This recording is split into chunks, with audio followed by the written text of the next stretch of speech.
I had this feeling that someone was there watching me, but I couldn't see anyone. I was afraid for my children and myself because we were home by ourselves. I just had a horrible feeling that something was wrong with the house. I was really afraid, but what could I do?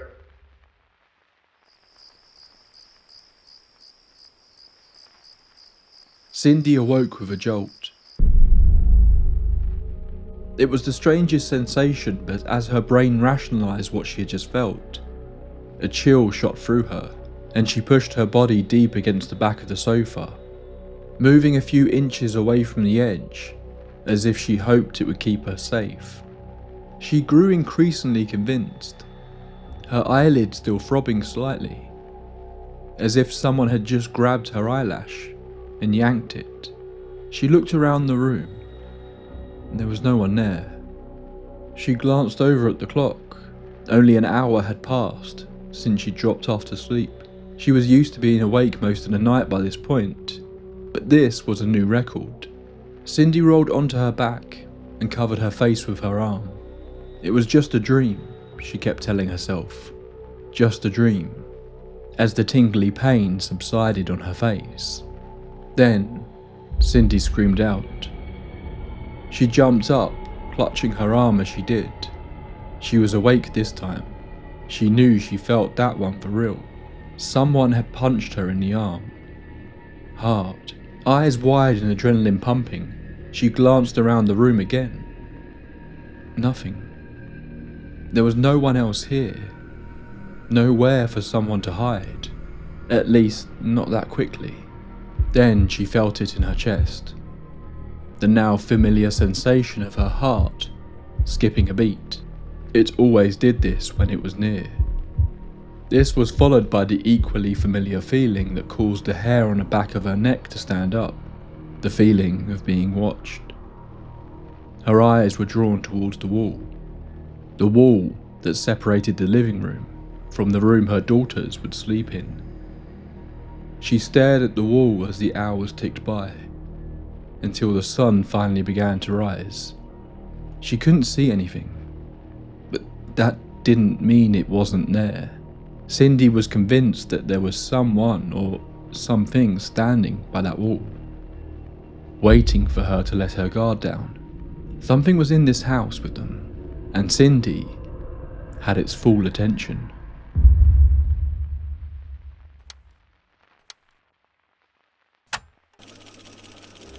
Welcome to the tape library.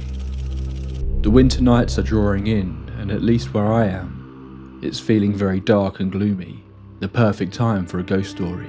This was actually a case I stumbled upon by accident, after mixing it up with another story I wanted to cover. But it turned out to be so interesting I thought it deserved its own episode as well. Despite being featured on a fairly popular TV show at one point, this is a case that appears to have almost been forgotten and rarely talked about. There are a few different sources that provide a pretty comprehensive accounting of what supposedly took place that I'll get into later, but I was shocked by how little there appears to be online about this one. There's a lot to dissect.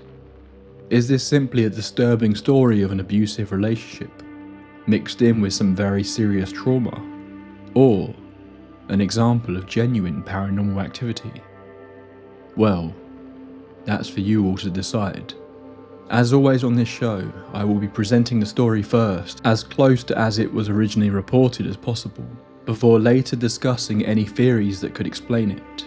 I try to present these stories as unbiased as I can, so that you can make up your own minds on what you believe. But before we begin, I want to take a moment to thank this episode's sponsor, Manta Sleep.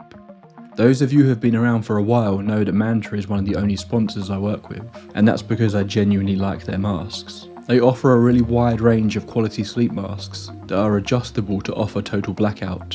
A few months ago they launched an update to one of my favourite masks, and the one I know a lot of you listening to this now use. The Sound 2 is their new Bluetooth sleep mask, with razor thin speakers either side. It is perfect for falling asleep listening to creepy stories. It sounds great, and the speakers are easily movable without taking off the mask. But I think the most important aspect for a sleep mask is comfort. Manta claims this is the most comfortable Bluetooth mask on the market. I can say from my experience it is very comfortable. They've somehow improved on the original to make it fit even nicer and be more breathable throughout the night. The battery has also been increased. From my experience, I was able to use this for a full week-long trip. If you want to check out the Sound 2 or any of the rest of Manta Sleep's range, then use the link in the description, or use the code TAPE at checkout to get 10% off your order. Also, every purchase made supports the show, so thank you Manta Sleep for your continued support, and without any further delay, let's get into tonight's story. Get yourself a warm drink, dim the lights and get comfortable.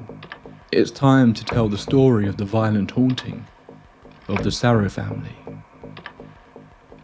Welcome to the Tape Library. In the spring of 1991, Cindy Sarro had been living in a rented duplex with her long-term boyfriend Glenn and her two daughters, 9-year-old Brooke and 7-year-old Christy. Cindy was a stay-at-home mum, a fact that had mostly been forced on her by a serious back injury that affected her mobility. Keen to move into a house of their own, there had been some discussion and at times arguments between Cindy and Glenn about where they should move to. Eventually it was decided they should move to Caseyville, Illinois, just a little over 10 miles from the city of St. Louis. Caseyville was small, but Cindy had ties there. Her mother lived in the area and had been suffering from a long-term illness for some time. Not knowing how long her mother might have, it helped make the decision for her. She wanted to be close to family. Despite not having a home in mind, the decision was made firm in Cindy's mind that Caseyville would be where they would settle down. But curiously, as soon as that decision was made, Cindy began to be plagued by a seemingly random recurring dream. Every night she would be in the same place, running down a darkened staircase in a house she didn't recognize. She never saw what she was running from, but she felt terrified, like whatever it was that was after her wanted to kill her. The first time it shook her up a little, but then the dream came back again and again. Cindy pushed it to the side of her mind, but on some level it must have been unsettling her, especially because Cindy had felt throughout her entire life that she was sensitive to what some call the other world. Was this just a dream, or was she seeing something she couldn't understand yet? This is the first detail about this case that I really think makes it stand out. Almost every haunted house story I cover, the families involved are reluctant to jump straight into the paranormal. Often they claim to not believe in ghosts, but Cindy Sarro is different in that regard. She was a believer, even if she didn't really understand what the paranormal was exactly. Her beliefs seemed fairly open-minded in this regard. She believed that she had experienced things throughout her life that she couldn't explain, a fact that admittedly could cloud her interpretations of what came later, but also, you could argue, would make her more receptive to whatever was awaiting the family. In Caseyville, Cindy was the first one to spot it. The house on the hill. A large barn-shaped house surrounded by flowers, with a circular drive and plenty of outdoor space. It was within walking distance of both Cindy's mother and Glenn's parents. It seemed perfect, but Cindy initially dismissed it due to the steep hill it was on. But when Glenn saw the place as he was driving past one day, unaware that Cindy had already seen it, he seemed to almost become obsessed. Glenn could see the potential of all the land that came with the property. Cindy, though, had seen another house that she preferred. It led to much arguing between the pair, but eventually Cindy gave in, and they put an offer in for the place that was quickly accepted. Due to being built on a steep hill, the house had a slightly strange layout. As you entered the house, there was a living room to your left. Straight ahead was a kitchen that led to a few other smaller rooms, but the ground floor was effectively built into the ground of the hill, leaving it quite dark and moody. The pair made a few visits to the property before the sale went through. The roof needed some work and was replaced before the move, but other than that, it all seemed to be perfect. That was until moving day came though. They approached the property and were unable to actually enter due to swarms of wasps and hornets. The beautiful flowers outside had attracted huge swarms of the creatures. Cindy thought it was strange that this hadn't been the case on any of their other visits, but they obviously couldn't leave it like this with 2 small children running around. They purchased a lot of bug spray, and once the wasps had been chased away, they set about the long task of digging out all of the flowers. Another strange detail that seemed different from their previous visits was the heat. Every time there had been prior, Cindy had noted how cool it was, but today it was roasting hot in the house. They simply put this down to the hard work of digging and moving boxes, so decided to get the windows open and get some air in. But oddly, most of the windows on the ground floor didn't open. They were basically fake windows.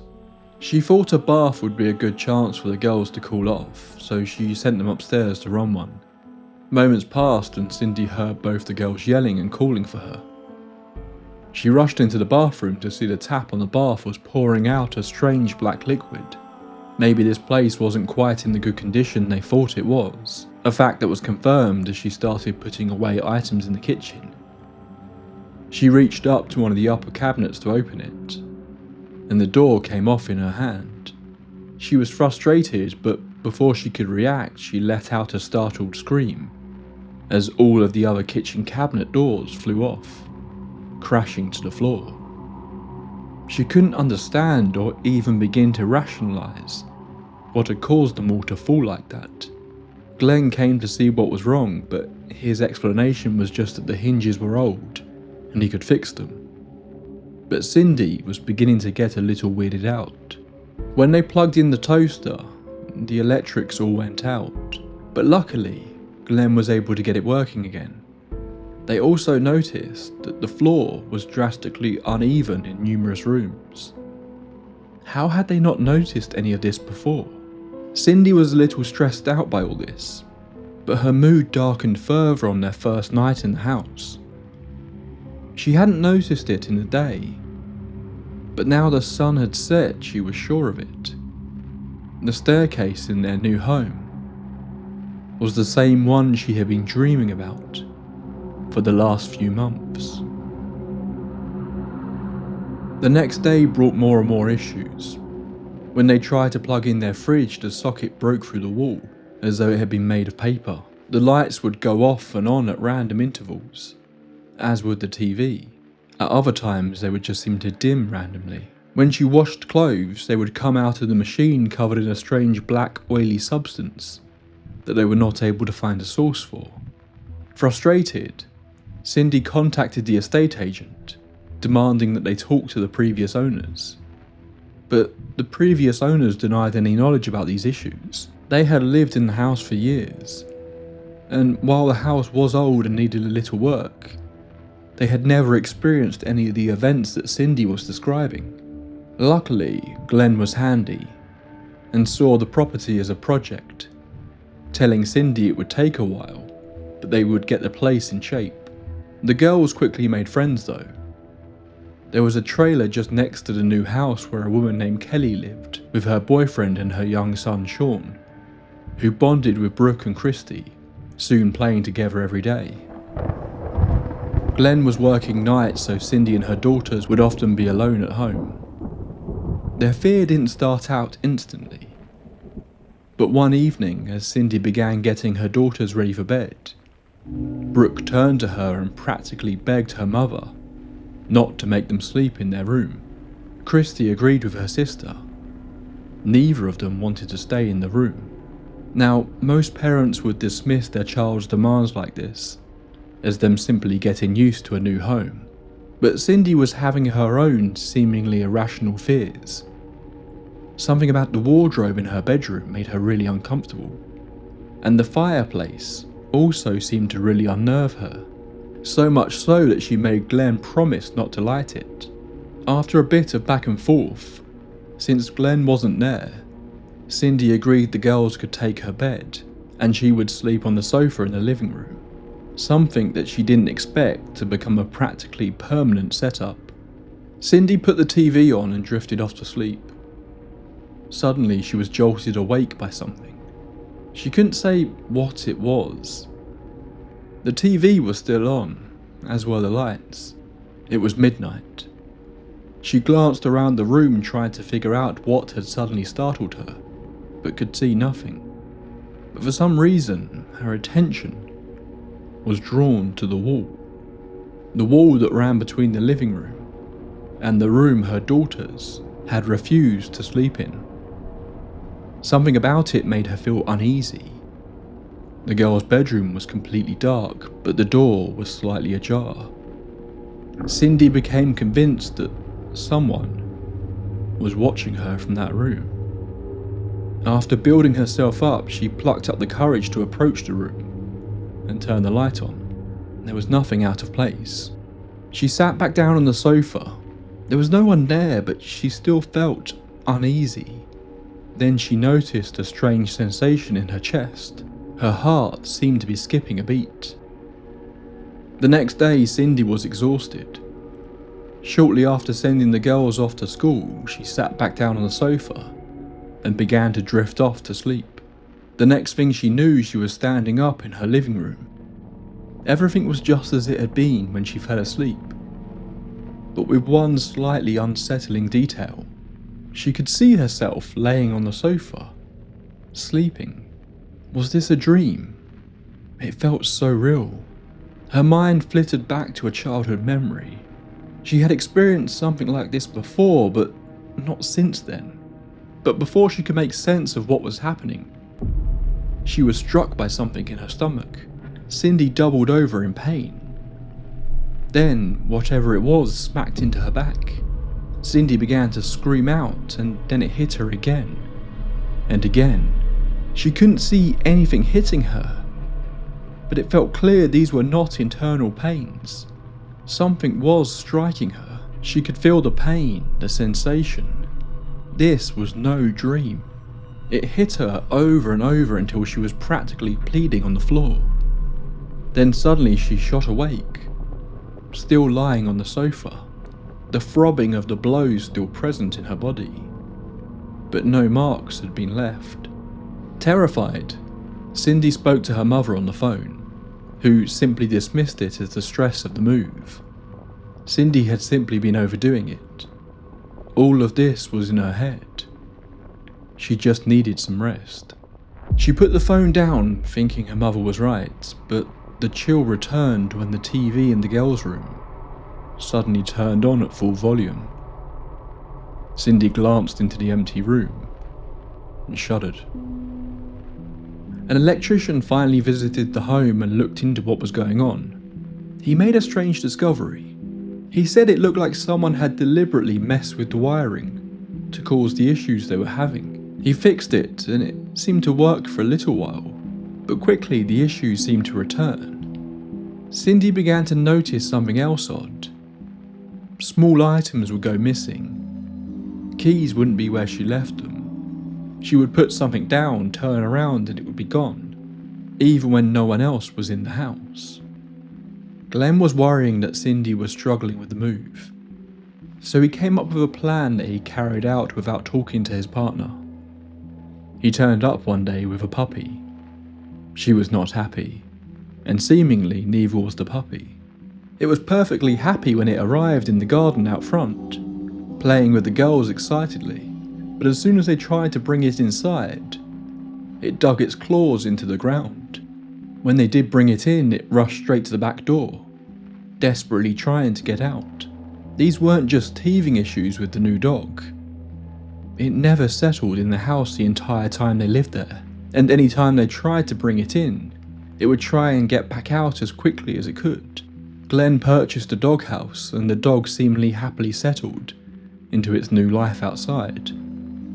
Cindy was becoming increasingly run down because she was only getting 2 hours of sleep each night.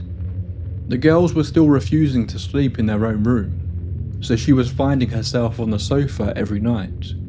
But each time, she would fall asleep and then wake up exactly 2 hours later. Midnight every time. The same feeling of being watched would hit her. A feeling that was so vivid, it would leave her sitting on the sofa waiting for daylight each and every time. The next day, Cindy and Glenn got into a huge argument. She was the one who had purchased the house, but it was at his insistence. She argued that she'd made a mistake and should have gone with her original choice. Glenn thought she was just overreacting. Cindy stormed outside, slamming the door shut and leaving Glenn upstairs. The puppy was going crazy, barking as she stepped out into the garden. Suddenly, Cindy was thrown to the ground. She spun around in a rage, assuming Glenn had shoved her. But there was no one. Cindy hesitantly walked back into the house. She crept upstairs and there she found him, fast asleep. Often, when Cindy would finally fall asleep herself, she would feel the sensation that she would be leaving her body. Often she found she could fight it and stop it from happening. But once in a while she would seem to slip and find herself standing next to her sleeping body. Every time this happened, it, whatever it was, would attack her, violently beating her until she was able to wake herself up. She was convinced now. The house was haunted, but Glenn would have none of it. He didn't believe a word of it. They were tired, stressed, and hemorrhaging money that was being put into the property. That was all it was. But she was becoming increasingly isolated as well. Multiple members of her family would be hesitant to visit the house. They couldn't explain why, but it just made them uncomfortable. Even Cindy's beloved nephew Brandon told his aunt he didn't like it there. What's more, when she would try to phone her mother, the phone would stop working, seemingly at random points. Then it all took a very dark turn. The girls left for school one morning, leaving Cindy and Glenn in the house alone. Everything was quiet, but then Cindy heard Glenn's voice, calling her, saying, "Come here." Cindy complained she was tired, but still Glenn kept calling her. Cindy, frustrated, moved towards the bedroom. As she approached the hall leading to the bedroom, Glenn came running around the corner behind Cindy and placed a pillow over her face, throwing her to the floor and pinning her down with the pillow pressed firmly over her mouth and nose. Cindy was able to struggle out of his grasp, grabbed her keys and jumped in the van, fleeing as tears ran down her face. They had been arguing over the prior weeks, but this had come out of nowhere. Cindy didn't know what to do. She couldn't understand what had just happened. She stayed away from the house for the rest of the day until the girls were due to get home from school. She took them from the bus stop and back to the house, hesitating before she stepped inside. Glenn was there, but he just acted totally normal. Cindy didn't say a word. She just went about their normal evening rituals. It was as if the event hadn't even happened. But Glenn wasn't the only one that was displaying violent tendencies. Sean, the small boy the girls had been playing with, said something quite chilling to Brooke and Christy. At first, Cindy thought what the girls told her was concerning, but she could have passed it off as just a boy being rebellious. But the specificity of what he had said was the concerning part. He told Brooke he wanted to nail their mother to the wall at midnight.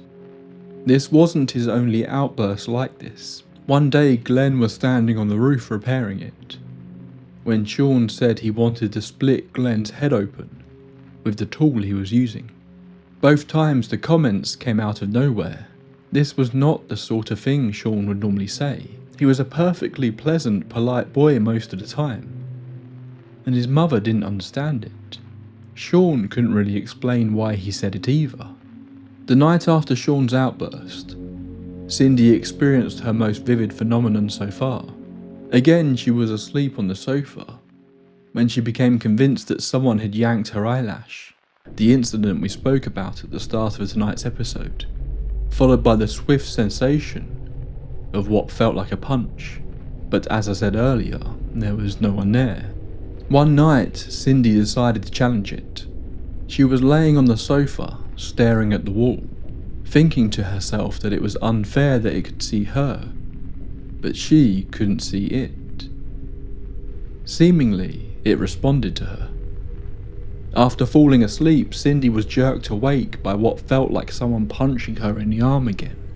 But when she opened her eyes, she wasn't greeted by the usual empty living room.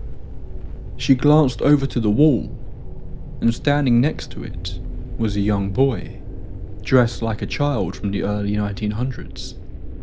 But Cindy found something comforting about the child. She said it looked exactly like her nephew, Brandon, her nephew who was refusing to come and visit. The boy seemed to gesture for Cindy to follow it, but she stayed on the sofa as he walked around the corner and vanished. Suddenly, Cindy felt overcome by exhaustion and fell asleep, her first full night of sleep in weeks. The next day, Cindy tried to understand where he had gone, where he was trying to take her, questioning whether it was the boy who had hit her. But she did seem to take it all very much at face value, rather than questioning if what she saw that night wasn't actually a young boy at all. What if it was something trying to keep her calm, so it could do to her what it needed to do? Glenn's anger flared up once again, over something seemingly innocent. A group of women had asked Cindy to get involved in a local yard sale on Main Street, but for some reason, Glenn was totally against this idea and grew unreasonably angry. He shouted and screamed at Cindy, but she was firm that she wasn't going to listen to him this time. Glenn began drinking and continued yelling. Worried about where this was going, Cindy phoned her mother and Glenn's mother, who also lived close by. Luckily, the phone was working for once. Glenn's mother convinced him to come and stay with them for the night, and he left, which was a relief for Cindy.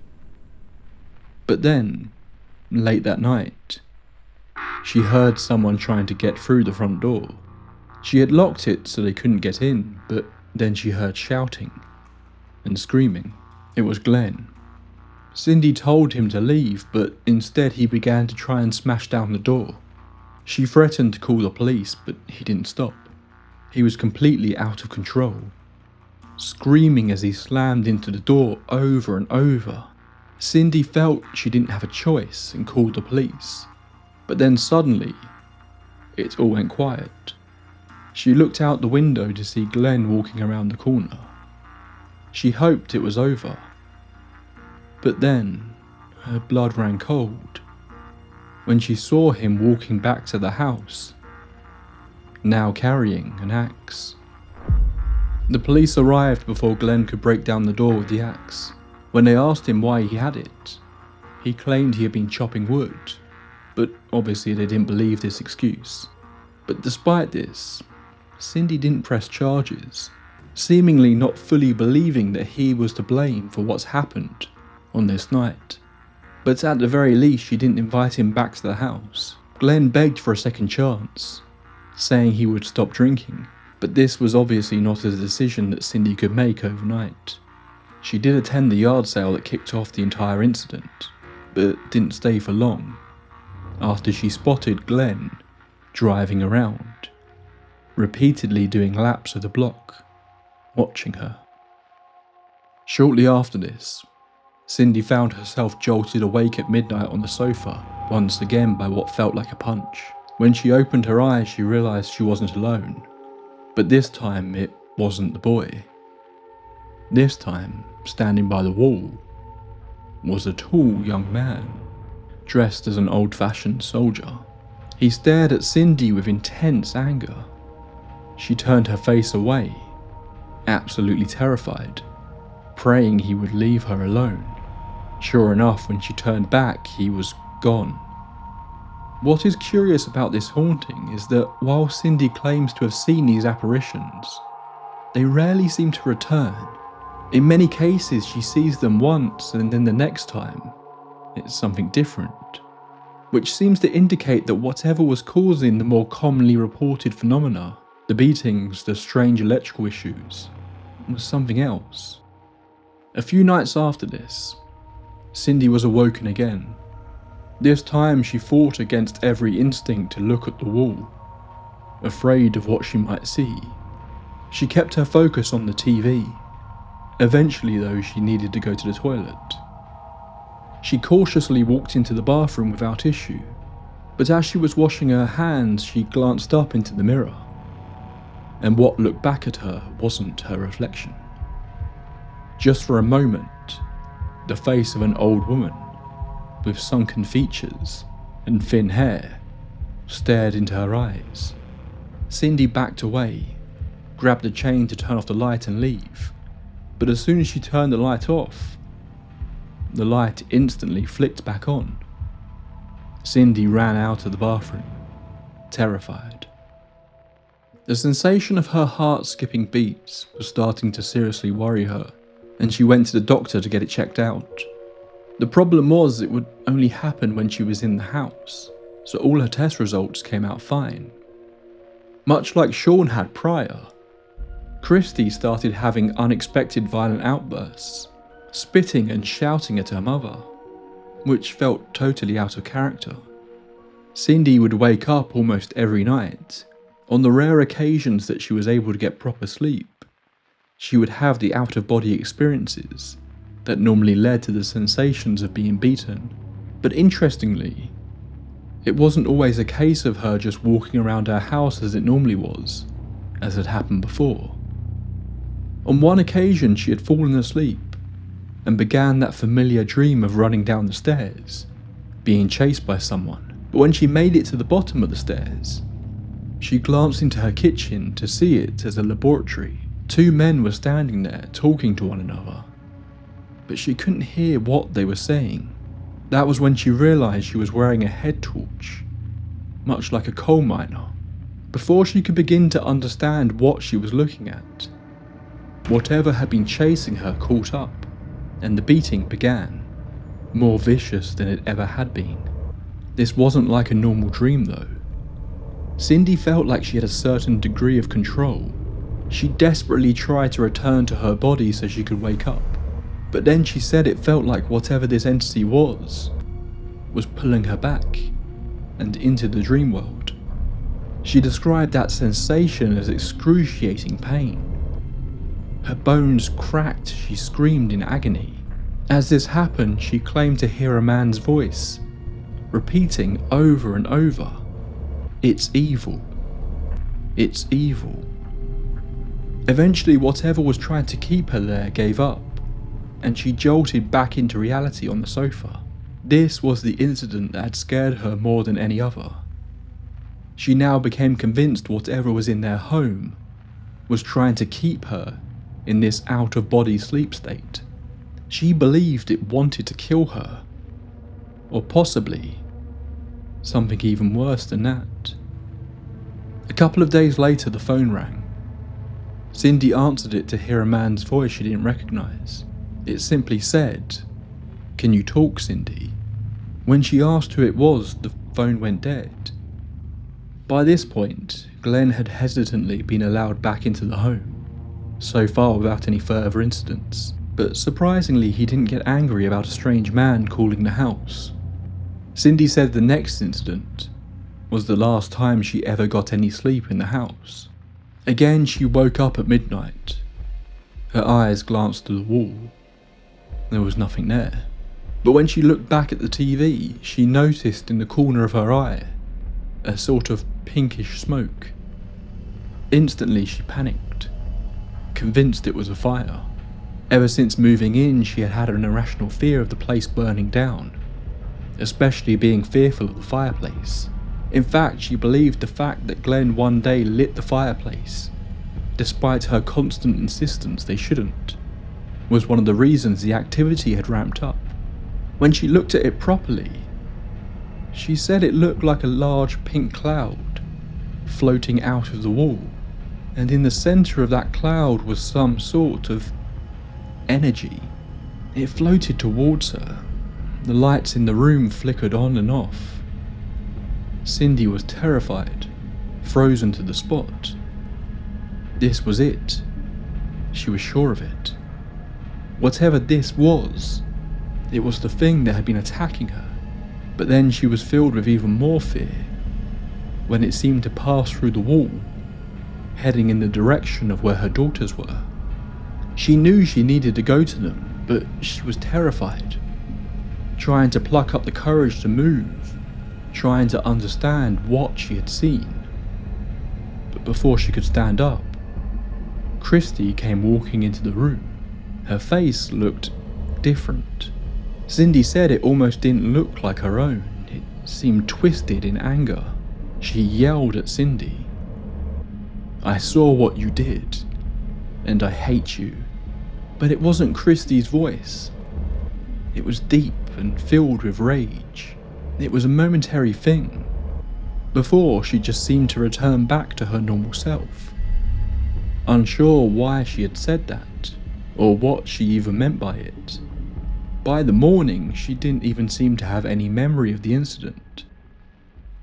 Glenn still seemed to be very dismissive of her claims, but luckily, Cindy's family seemed to be much more open-minded about it, and she confided in her uncle, mother and sister about what had been going on. Initially, she felt like she couldn't stay in the house anymore. It had only been 10 weeks since they moved in, but she was at her breaking point. She had even developed a stutter after all the stress. She decided again that she didn't want Glenn around, that she needed to do what was right for herself and her children. While at her mother's house trying to decide what to do, she and her mother finally decided to explain to her kids what was going on. But surprisingly, Brooke responded that she already knew. She had seen it herself, experienced it herself. The girls referred to it as the evil thing. They could feel it around them all the time, feel the sudden changes in temperature. She said it had never hurt them, but one night she felt like she had floated out of her bed. Christy just listened, looking nervous, not speaking, but it was clear something was on her mind. Cindy decided not to go back. They would stay at her mother's or anyone else who could house them temporarily, but they could not stay in that house anymore. Cindy's uncle convinced her to talk to a priest, saying the church could help them and that in the meantime, she should read from a Bible out loud, something that very quickly became a part of her life. She refused to ever go to bed, even when staying at someone else's house, without a Bible by her side. Cindy initially spoke to a priest at a local church, who seemed to not take her claims seriously at all. The second priest they got in touch with seemed a little more open to it, but was still very hesitant to get heavily involved. Initially, he began questioning Cindy about if she was drinking heavily, or on drugs. Then, after hearing her claims about her out-of-body experiences, he began asking her if she had seen A Nightmare on Elm Street, seemingly suggesting that she was simply taking elements from the movie, either intentionally or subconsciously. He also questioned her on if she had ever engaged in any form of occult practice. Cindy admitted that she had used tarot in the past, and the priest seemed very keen on her removing all items like that from the house. He then asked her to go see a doctor for a psychological evaluation. Cindy was very worried about the evaluation, convinced the doctor would claim she was crazy. But after a long interview, in which Cindy explained not just what had happened in her home, but across her entire life, the doctor apparently told her she was sane, but that he believed she had some sort of psychic ability. Now, the second half of Cindy's story is a little tricky to talk about in a cohesive way. She left the house, moving between her mother's, sisters, nieces, and various other friends and family members throughout this period of effectively being homeless. She would have to return to the home on occasions to collect items or use the washing machine, but she kept her time there to a real minimum. What makes this part of her story so hard to talk about is there are so many different family members, friends and acquaintances who seem to become involved. There's a lot of back and forth to the house, and at times some real baffling decisions that we will talk about in more detail later. so I'll be providing a very condensed version of the events that took place after leaving the house, mostly highlighting some of the more notable moments. One of the bigger developments involved Cindy getting in contact with a psychic, which the priest didn't think was a good idea, but the psychic seemed to provide Cindy with a lot more insight into what was going on. The psychic's name was Carrie, and from their initial phone call she seemed to know things about Cindy's situation before she even explained to her what was going on. She told Cindy she wasn't crazy, that what was in her home was, in her words, demon-like. She believed it was feeding off of Cindy's energy. Specifically, it was playing on her fears. Thanksgiving rolled around and a number of family members came to Cindy's mother's house to celebrate. But even this wasn't a moment of relief for her, as they told her, as they drove past Cindy's house, they had seen a man standing in the window. The dog had been left at the house in the back garden. Glenn had been returning to feed it and check on it, while they figured out what to do next, as Cindy couldn't take it to her mother's, and Glenn was also staying with his parents. But seemingly, Glenn wasn't the man they had spotted. What made it weirder is that this wasn't a one-off occurrence. So many people would report seeing a man in the window, or the lights in the house all suddenly being turned on at night. They called out another electrician to see if there was an explanation for the lights all coming on their own. Interestingly, the electrician said it looked like someone had been messing with the wiring of the house, exactly as the first man they had called out had said, and fixed. Sean's mother, Kelly, who lived in the trailer next door, had offered to keep an eye on the property for Cindy, and on occasion had spotted trespassers coming up the hill to try and check out the haunted house, as rumours began to circulate in the area. But every time Cindy phoned her to go and check if there was a man in the house, there would be no one there, and the house would be locked up. But later, Kelly admitted that she too would see the man at the window, despite there never being any sign of someone entering. On one occasion, Cindy had to return to the house to collect a dress shortly after Christmas. She plucked up the courage to walk to one of the upstairs rooms, where most people had claimed to see the man. She opened the door slowly, and sure enough, she saw him. She instantly knew what he, or it, was. This was what they were now all calling the evil in the house. Cindy turned and ran out of the house as quickly as she could. One night, exhausted and stressed beyond belief, Cindy finally fell into a deep sleep at her mum's place. As soon as she did, one of those now familiar vivid dreams hit. But this time it was different. She was standing on a hill. At first she didn't recognize it, but soon she began to notice the similarities. This was the hill her home sat on, but the house wasn't there, just the hill and trees. But she wasn't alone. She glanced further down the hill, where her house should have been, and there she saw a circle of people in black robes. She stood and watched as the men knelt and stood over and over, chanting, but she couldn't hear what they were saying. Then suddenly they started digging a hole in the centre of the spot where her home should be. They soon dug out what looked like a wooden box. When they pried it open, Cindy saw that there was a body inside. Cindy shot awake, her Bible still open on her chest. She phoned Carrie the psychic again, who informed her that someone was buried under her home. In fact, the hill was covered in bodies. What she had seen was something that had happened a long time ago. Cindy had no interest in moving back into the house, but the idea of selling it scared her too. What if she was subjecting another family to the torment she was facing? But Carrie convinced her that she and her abilities were the reason that the entity was focused on her, and that if a new family moved in, they likely wouldn't face anything like this.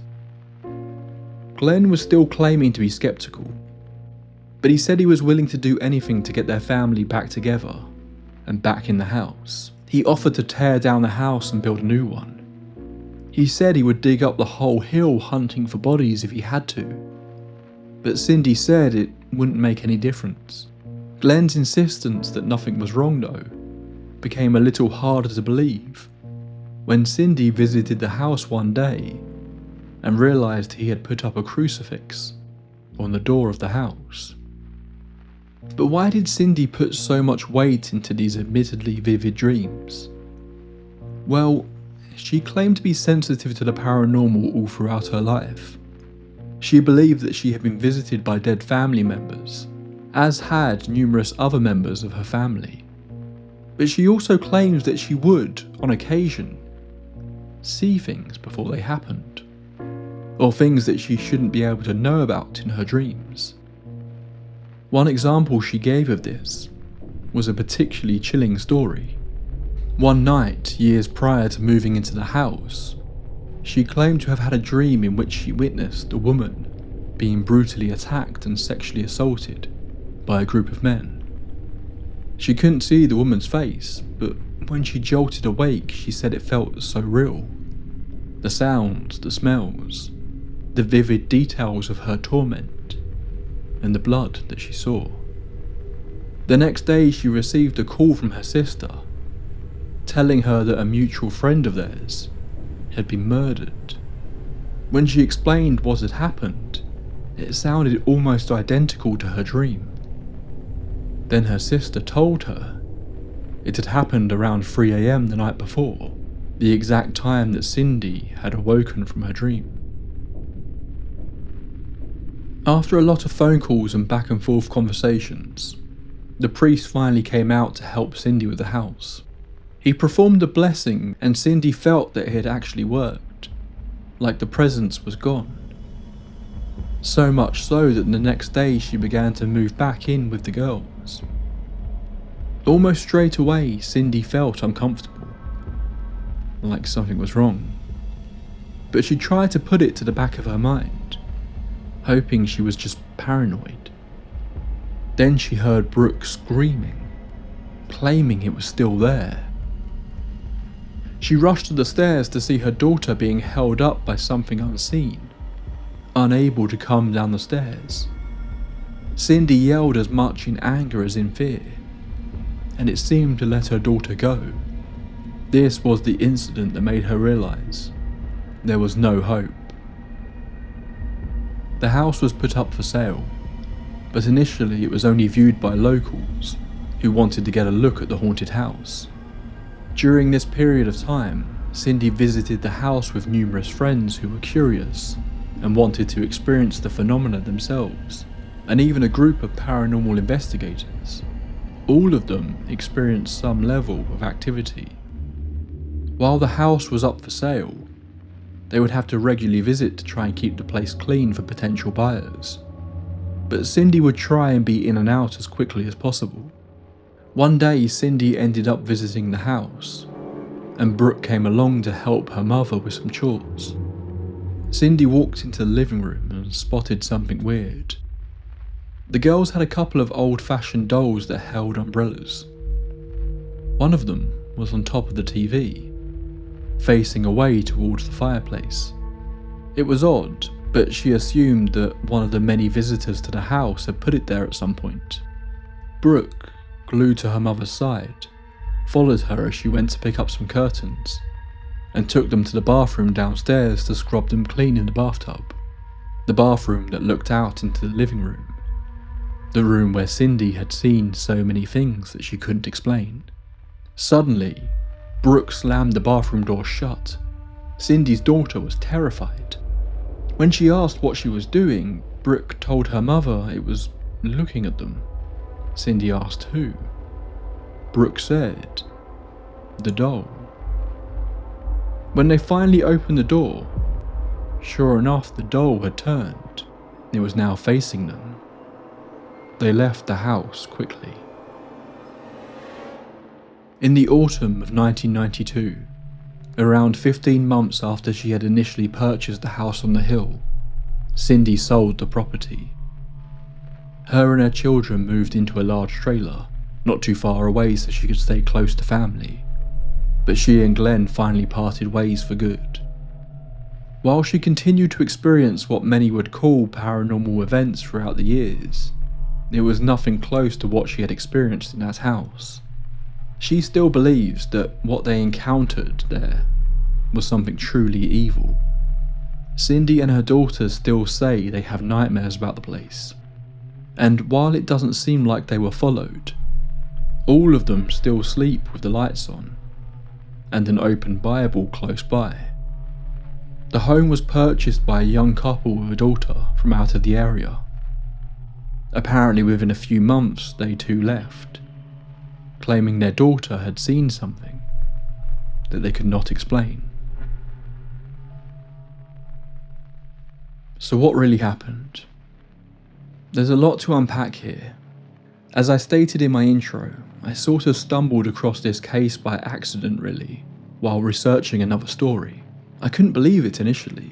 This was a story with detailed direct sources, had featured on television, yet seemed to have become forgotten about by and large.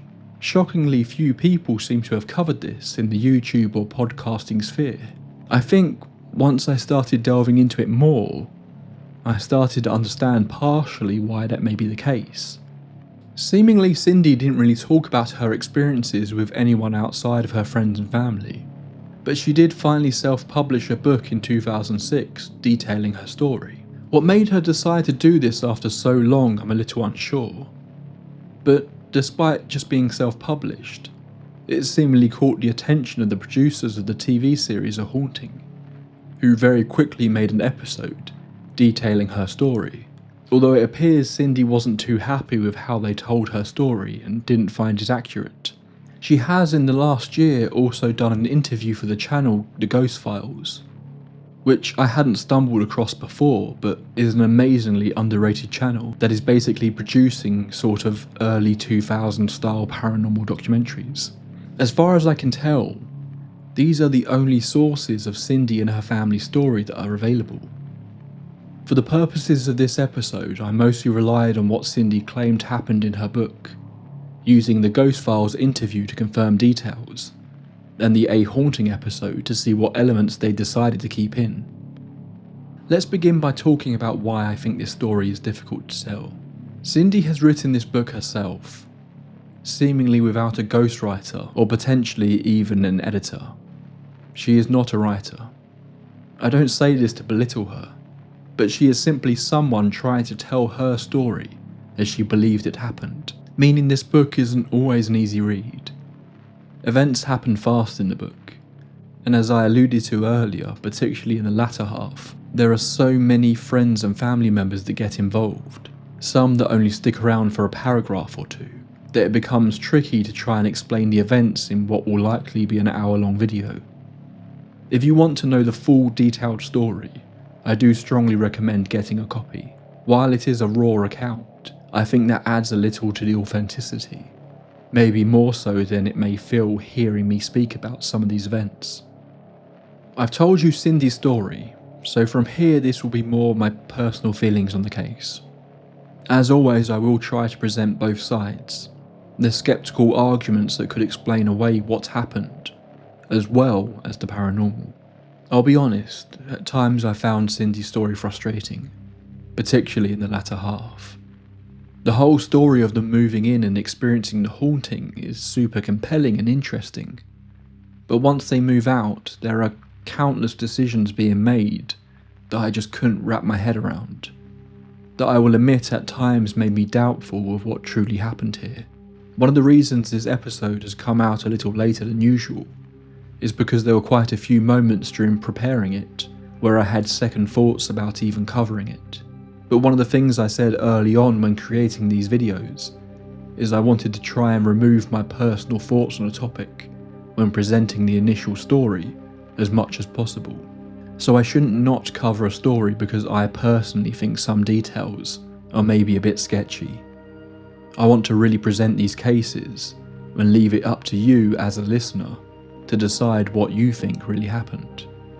That said, I think this might be the most skeptical I've been of a case since the Wheat Sheaf episode. However, I want to be clear, that doesn't mean I don't think something happened here. I just have some doubts over parts of it. I'm curious about the doctor who apparently told her she had nothing wrong with her, but in the words quoted in the book, just had too much psychic ability, which feels like an unusual quote coming from a doctor. But mostly my reluctance to be all in on this case centres around the second half of Cindy's story, as I said. She seems to genuinely believe this house was haunted by something that she felt was evil.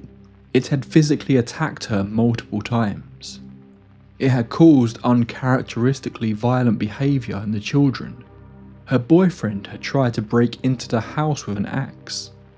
One of her daughters appeared to be possessed, at least temporarily, by it, and the other claimed it had made her float in her bed. Cindy said at one point she thought it wanted to kill her. Cindy makes a very sensible decision that we rarely see in these cases, and moves out pretty promptly, but where I struggle is that she keeps going back. Now, a lot of these events I did skip over in my initial retelling for the sake of clarity, but we'll talk about these instances a little more here. A lot of her returning visits make sense. She has to clean the children's clothing and bedding, something that was tricky to do at her mother's one-bedroom apartment. She would meet Glenn at the house, who would return daily to feed the dog, but she would often refuse to go in the house alone without him there. I can kind of accept this, but each return to the house is normally met with some level of activity, sometimes genuinely disturbing encounters. On more than one occasion, she believes the brakes on her car stopped working because of the entity. But despite this, at times she returns to the house for things like a bottle of shampoo or cooking supplies, which, if the story is accurate, feels like a very dangerous risk to get a bottle of shampoo.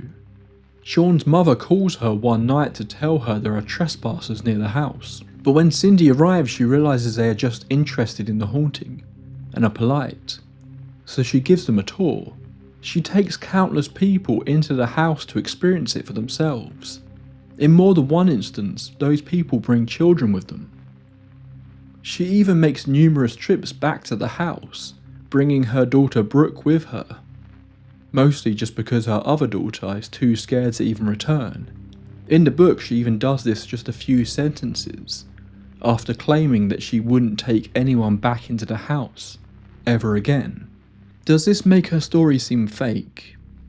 I'm not necessarily saying that, but the decision making on display does make me question if the activity she was experiencing really was as vicious as she makes out. While I admit it's easy to judge these actions when you're removed from a situation, it does feel odd to me. All of this without even questioning the fact that she, at least temporarily, welcomes a man back into her children's life who was skulking around outside their property with an axe and tried to suffocate her.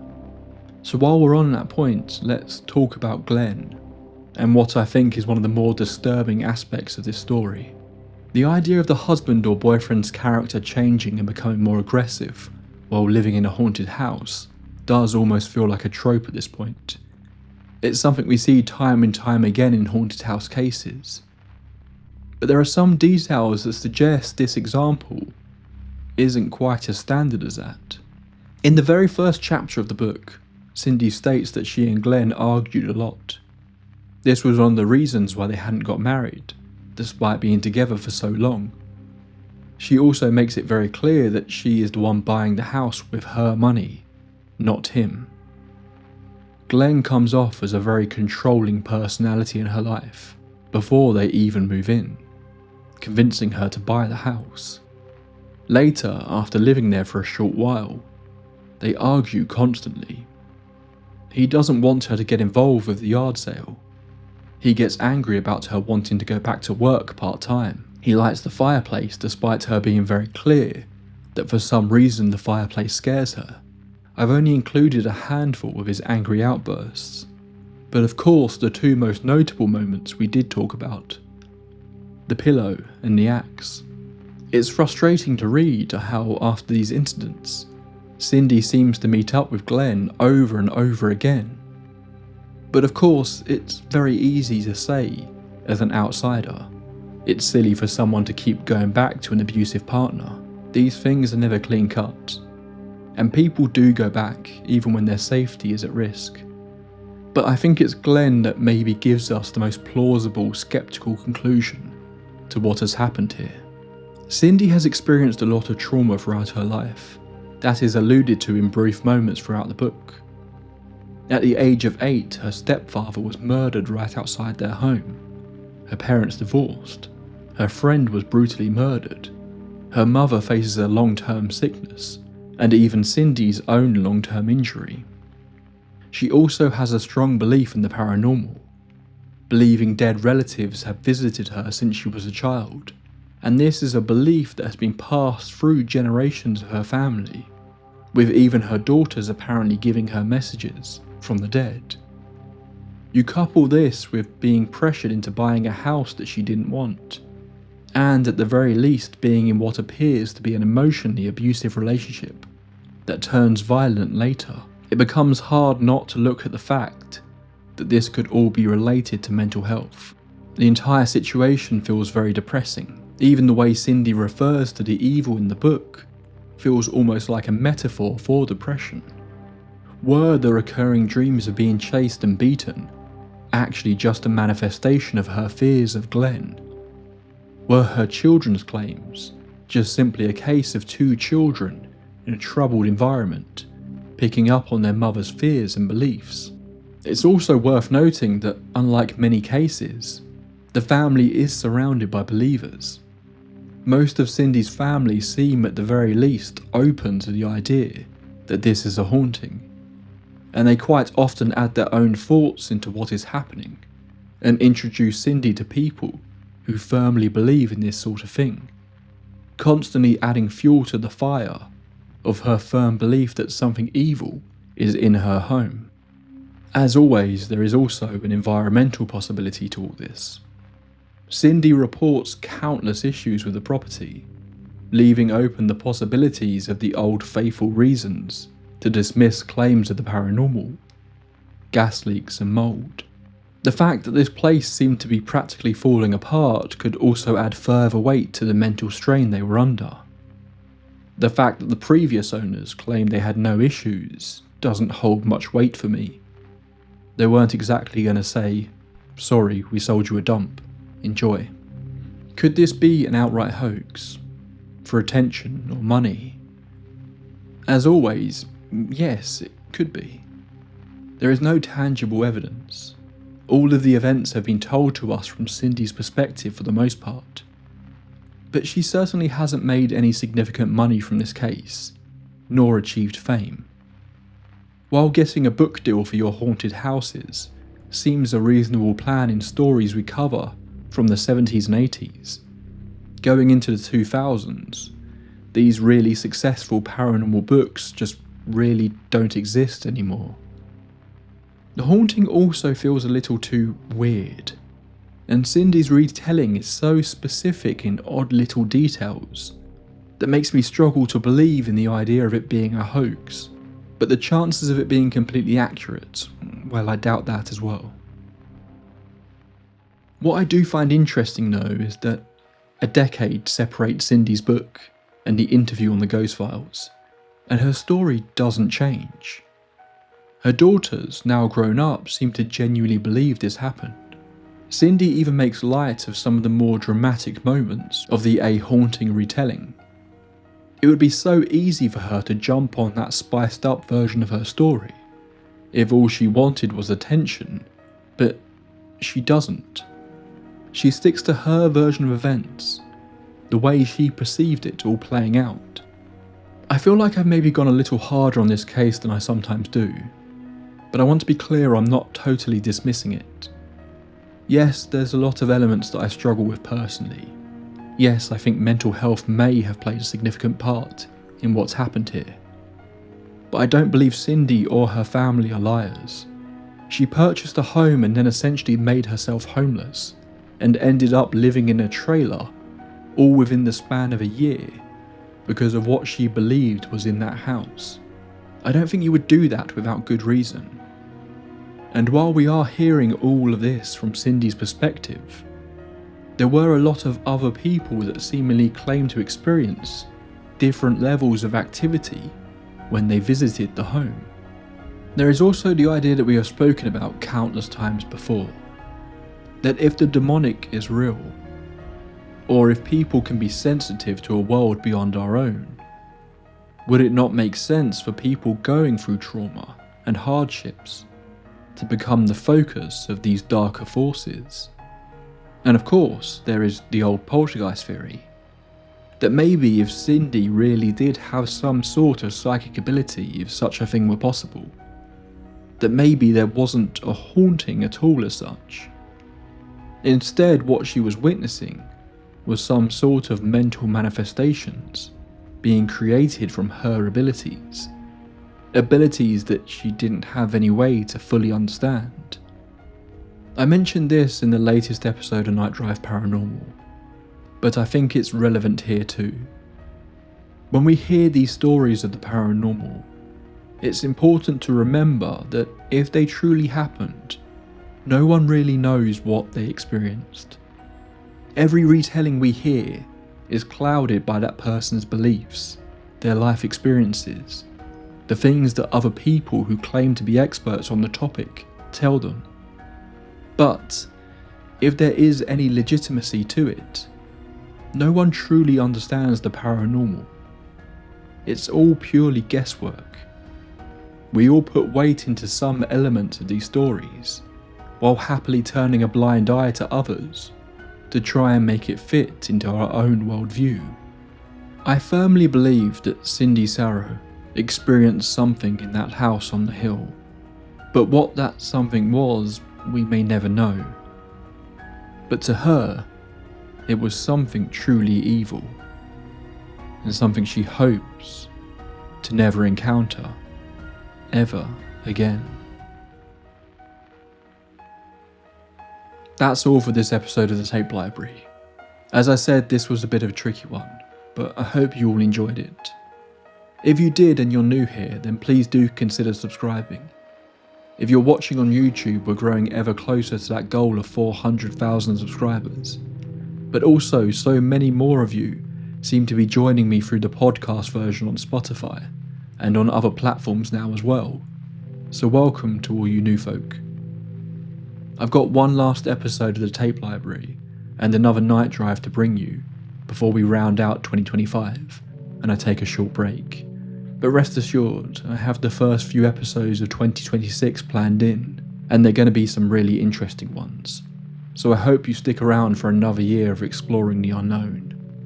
Before I say goodbye, let's thank those wonderful supporters who keep the show running with their kind donations. Our Tape Library archivists Yenok, Aura, Lee, Borox Johnson, sorry if I pronounced that wrong, Now and Zen, Pat McShay, Lyra, Yoinks and Away, MJW, Emulated Phoenix, Jamie Long, Lisa Marie Sheridan, Shan Harding, Gaffy with a G, Rosary Sudrabin, Plum Blossom, Gina Britton, Emily Carlin, Sarah Boyd, Thomas Boatwright, Stephen Lutman, Crystal E, West Virginia Vegetable Man, Dawn Swan, Tina S, Sean Miller, Juno, Joseph Condurla, Jolly Jedi, Panther Paw, Pixelina, Joe, The Crimson DM, The Detective, Jean Janine, Lady Bet Noir, Darla, Alfredo Sandoval, G-Raw, Midia Zabine, Dominic DeAngelis, Dagan O'Dorleg, Judith Hacker, Eric Salas, Mirashard, Adeline, Ash Loves Books, Tracy Torello, Gabrielle, Umika Grimm and Sandy Lusk. Our lead archivists, Wynne Lewis, Plague Doctor is in, Quirky Joseph, Amy Stubblefield, The Original Deer, Emmy Bartley, Ridiculous, London Grace, Melissa Harrison, Emperor Franz, Old Soul Like Mine, Xavier Rangel, Sag El Kali, Alex O'Neill, Tyler Michael, Alex Goldberg, Van Yell, Brian Baker, and 1000th Ghost. And our top bosses, the Grand Overseers, Harrison the Ogre-Lord, Leah Carmella, Bad Diddley, the God Emperor of Mankind, Katie, Morning Rain 2619, Agent 355, and of course, Queen of Flatulence. As I mentioned before, I've been having some issues with the members list on Patreon, so if your shout out is missed or the name used isn't right, please do drop me a message on Patreon. And of course, thank you to all my junior archivists and YouTube members as well. It all helps to keep me bringing you these episodes. If you're one of the few who made it to the very end of the episode, I've got one final unusual detail to let you know about this story. One of the various people who visited the house after Cindy initially left the place was apparently a local professional wrestler. So if you made it to the end and got to hear that weird little bit of trivia, write the word "still chair" in the comments so I know. And also just to confuse the hell out of anyone who skipped this bit. Until next time, my friends, pleasant dreams.